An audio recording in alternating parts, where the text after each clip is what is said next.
상투를 끄댕기면서 말해, 네 애미 어딨어? 그럼 그 아들이 그걸 얘기를 하겠냐고. 안 하니까 칼등으로 여인은 물대를 쳐요. 또 기절. 한 여인이 달리는 걸 보고 직감적으로 쫓아갑니다. 그는 왕비를 바닥으로 밀어 넘어뜨리고 발로 3번 짓밟고 칼로 찔러서 죽였다.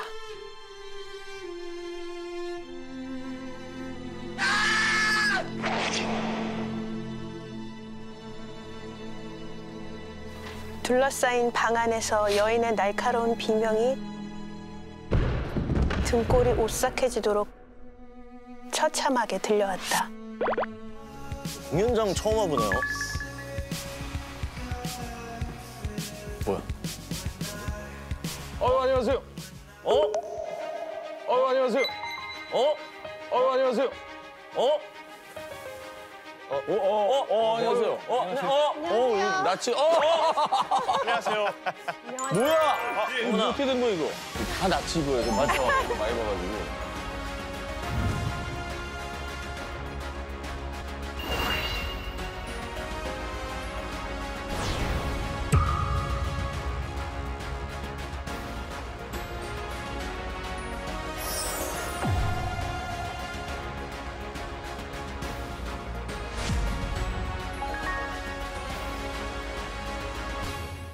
반갑습니다. 반갑습니다. 깜짝 놀랐어요.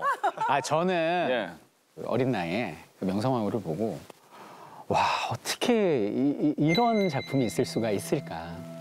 저는 되게 충격을 받았어요. 근데 그게 그 작품이 어떻게 보면 제가 지금 이런 역사를 가르치는 길로 오게 된 하나의 그 시발점 같은 작품. 저는 사실 이 스토리를 알고 있었어요. 인터뷰 하신 거를 직접 봤었거든요. 그래서 저희 이번에 명성황후 30주년이거든요. 제가 명성황후 하는 동안 진짜 선생님한테 명성황후에 대해서 그동안 궁금했던 거 너무 듣고 싶다 돼가지고 제가 신청을 했습니다.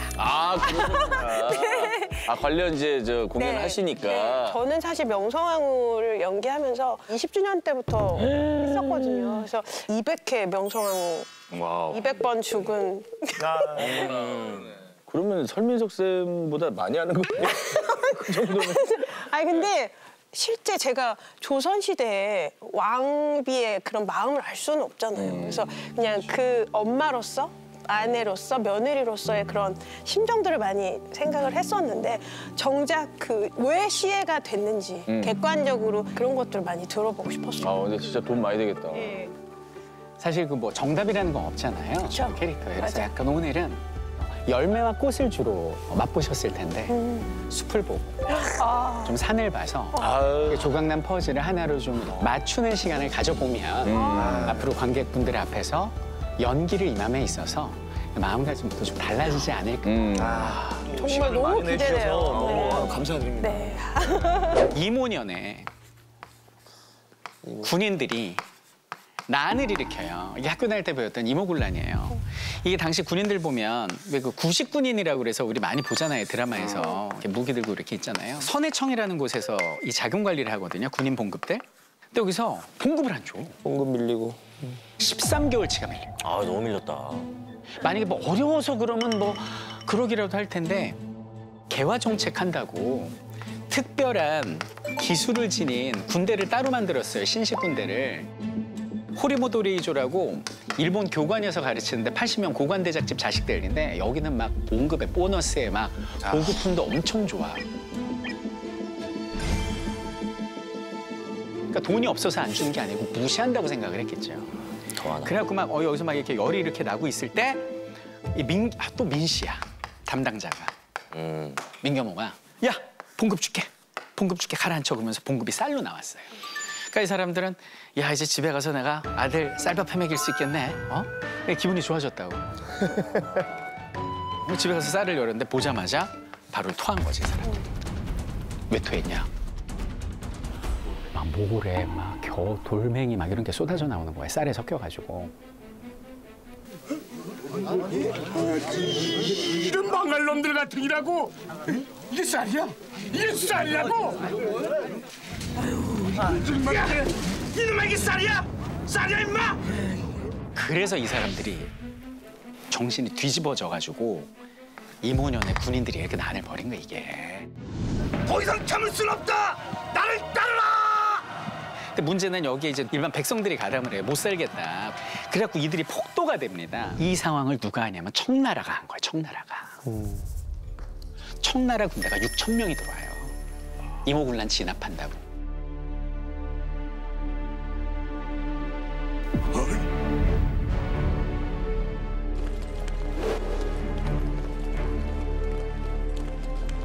그러니까 청나라의 입김이 세진단 말이죠. 그럼 여기는 명성황후는 청나라한테 휘둘릴 수는 없고 뭔가 우리와 손을 잡고 나갈 수 있는 다른 나라는 없을까? 세계관을 넓힙니다. 그리고 눈에 들어온 나라는 바로 러시아였습니다. 그래서 러시아 공사 배배를 하고 가까이 지내게 됩니다. 그러면 여기는 청나라가 가만히 있겠습니까? 뭐야? 이거 러시아하고 손잡아? 안 되겠군. 그러면서 대원군을 다시 풀어버려요. 그래서 3년 만에 돌아온 거예요. 근데 중요한 건 뭐 대원군이 세력이 없으니까 사실상 고종이 아버지를 유폐시켜 버리죠. 농민들이 들고 일어납니다. 이게 그 유명한 동학농민운동이에요.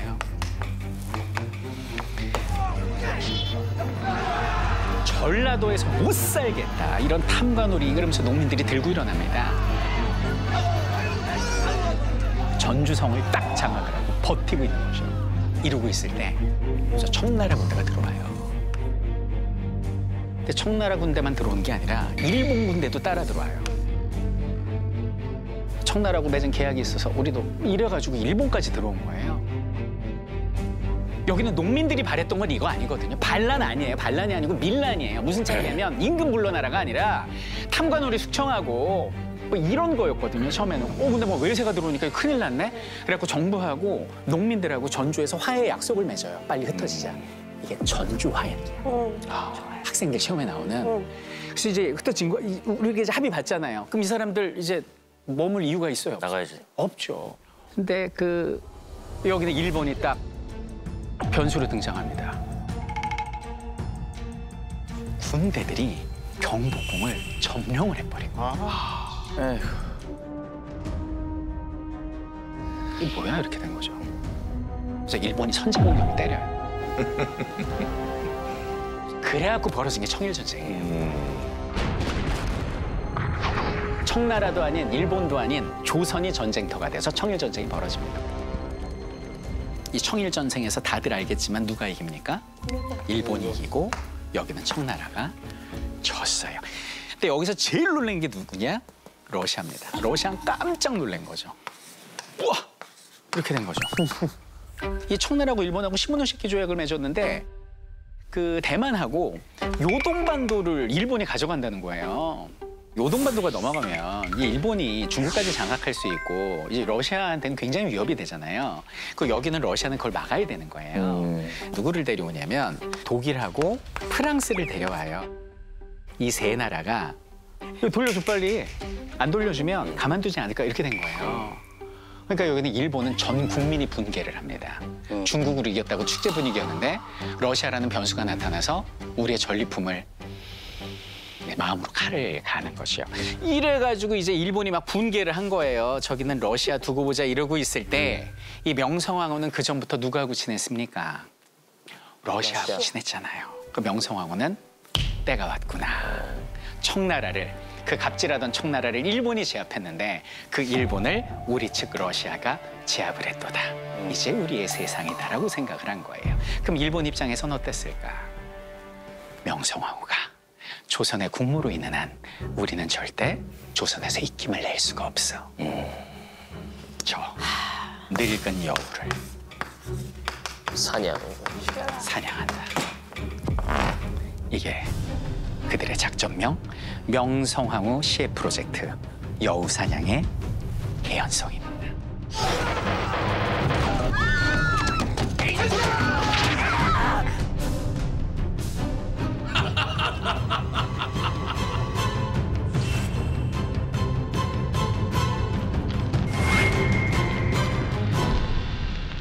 일단 방법은 간단합니다. 광화문에서 경복궁으로 쭉 들어가잖아요. 제일 안쪽에 뭐가 있냐면 권총궁이라고 있어요. 어디를 뚫어야 되냐면 이 광화문 정문에 시위대가 있어요. 여기는 조선의 시위대. 낮에 쳐야 될까 현무씨 아니면 새벽에 쳐야 될까? 새벽에 쳐야 되죠. 자신들의 신분이 노출되면 안 되니까. 그러면서 총소리가 빵 날 거 아닙니까? 그러면 일단 정문을 장악을 한 다음에 여기서 사다리 대고 다 월담을 합니다. 월담을 하고 들어가서 여우를 사냥하겠다. 이게 계획이에요. 날짜까지 정해요. 1895년 음력 8월 20일로 딱 정한 거예요. 근데 문제가 생겼어. 그 문제는 뭐냐? 일본이 조선의 국모를 시해했다? 이건 향후에 조선을 다스리기에도 이거는 걸림돌이 되고 전 세계적으로 부담이 너무 큰 거예요. 그러면 누군가 대신 죽여야 돼, 시나리오상.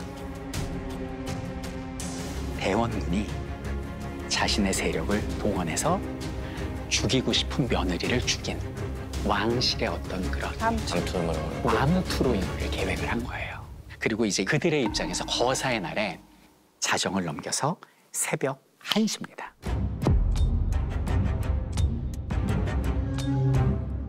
그럼 새벽 1시에 어디로 가야 될까요? 막바로 쳐들어가면 됩니까? 안 되죠. 제가를 받아야 돼. 누구의 제가를 받아야 됩니까? 대원이죠. 기록에 남아있지 않은 그들만의 대화가 시작이 된 거죠. 여기 이제 일본군이 광화문 앞에 대기하고 있는데 1시에 갔으면 1시 반, 2시쯤에 와야 되는데 안 오는 거야, 대원군이. 지금 3시가 되고 4시가 됐는데 안 와. 어디까지가 얘기가 됐는지는 아무도 몰라요. 모르는데 가장 큰 건 나한테 뒤집어 씌우려고 그러는구나. 해친다 해도 내 이름을 쓸까 봐. 그렇지. 2시간을 버팁니다. 그러다 대원군이 가마를 타고 와요, 현장에. 대원군이 버티는 바람에 이게 5시 전에 끝났어야 되는데 동이 틈은 거기 있으면 안 되잖아요. 됐다. 시행한다. 그러면서 여기서 치고 들어간 거예요.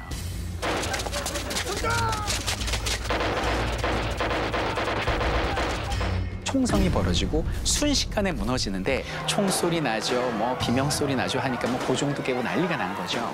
근데 일본 측의 문제가 뭐냐면 명성황후 얼굴을 몰라요. 그러면 명성황후의 얼굴을 누구보다 잘 아는 사람한테 찾아가야 되지 않겠습니까? 누굴까요? 고종. 왕의 침전으로 쳐들어간 거야. 입을 열게 하려고 고종 눈앞에서 고종의 궁녀들을 폭행을 하기 시작하는 거예요. 고종이 혼절을 하세요, 거기서. 기절해 깨워. 기절해 깨워. 옆에 순종이 있었어요.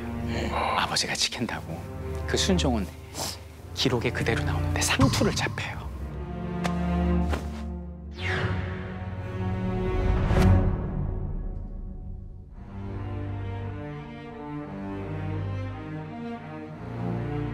상투를 끄댕기면서 말해, 네 애미 어디 있어? 그럼 그 아들이 그걸 얘기를 하겠냐고. 안 하니까 칼등으로 여기는 물대를 쳐요. 또 기절. 기절에 깨워. 이러고 있을 때 이제 한무리가 밖으로 나가서 뒤지고 있는데 이경직이라는 국내부의 관리인데 이경직이 두 손 들어서 막은 거예요. 그래서 거기서 두 팔이 잘려나간 거죠. 그럼 생각했겠죠. 막내? 여기 있네. 그때 이제 한 여인이 달리는 걸 보고 직감적으로 쫓아갑니다. 쫓아가서 붙잡고 발을 걸어서 넘어뜨린 뒤에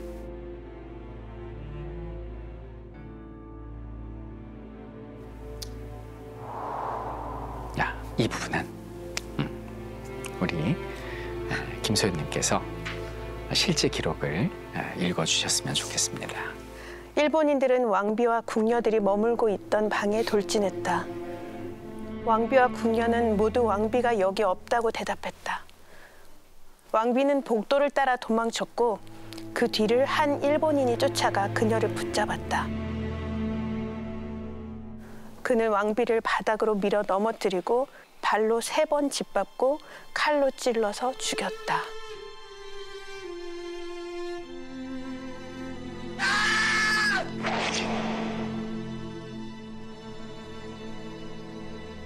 둘러싸인 방 안에서 여인의 날카로운 비명이 등골이 오싹해지도록 처참하게 들려왔다.